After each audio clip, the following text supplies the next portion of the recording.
impressive the way they cut through the heart of that defence. So many thanks to Jim Beglin. That's all we have time for. Good evening to you.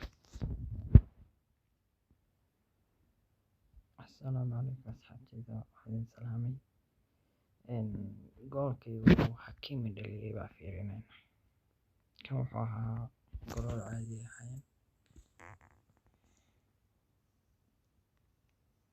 goolkaasna oo ka mid ah goolasha ugu quruxda badan